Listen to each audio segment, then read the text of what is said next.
Each year, millions of Americans travel across the country to visit popular vacation spots. Those travelers seek sunshine and relaxation. Not all travelers are those travelers. There is a darker side to tourism. Sometimes these grim destinations are found off the beaten path, and other times they are hidden in plain sight. The holiday underworld of the macabre is a vast country, full of history and mystery and of things seldom seen by the average tourist. Two fine, strange gentlemen have made it their mission to map the macabre and to create a functional roadmap of Eerie America. Occult researcher and author, Eric Ferner, better known by his pen name, Corvus Nocturnum, and his colleague, law professor and paranormal researcher Kevin Eads, are on an impassioned journey. This unlikely pairing seeks out and documents the top destinations for tourists who choose dark tourism. They've graciously chosen me, a young, seemingly all-American writer, to accompany them on the spooky adventure of a lifetime.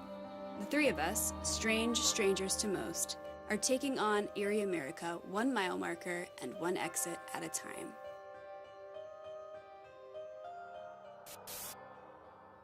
I think when you go on a journey, you always find something that you don't mean to find, and that's usually the best thing. Let's acknowledge the elephant in the room. These guys are weird, but I've known Corvus for a very long time, and he's like family to me. Granted, a lot of people think he's scary.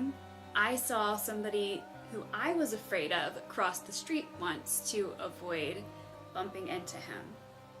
But I feel safe with him, and I think he's just misunderstood.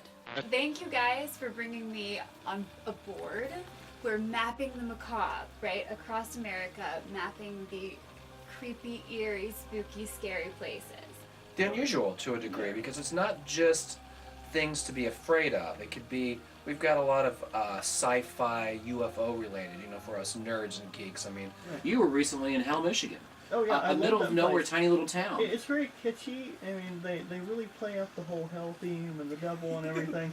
And John, the mayor of Hell, is just a delightful guy. And they have rubber duckies with horns. And Just said the mayor of Hell is just a delightful guy. he's great. what's more attractive, just the humdrum or the unusual? So why lay out on the beach when you could go to all these ooky places? I can't look at you right now because I keep picturing you with a parasol on the beach while he's laying out next to you. I can't help it. Because that's what he would do with his little sunglasses. Oh yeah, yeah. There's even I read somewhere about a museum of ventriloquist dummies. Now, I don't know about you guys, but I'm not creeped out by a lot. I love clowns, but ventriloquist dummies creep me out. I think at the end of the day, what matters to me most is establishing a personal connection with each of these people that I meet. Their stories, the reasons that they do what they do, what makes them really want to preserve these eerie histories and these artifacts, and I'm still trying to learn about, okay, so I know why you guys chose to do this, but this is a long-standing tradition. People have done something similar to this for a very long time, and it's called, what's it called? It's called, there's TH. It's thanatourism. We call it dark tourism because everybody has a dark, kind of Jungian collective shadow. We all, to some degree, embrace the darker half of ourselves.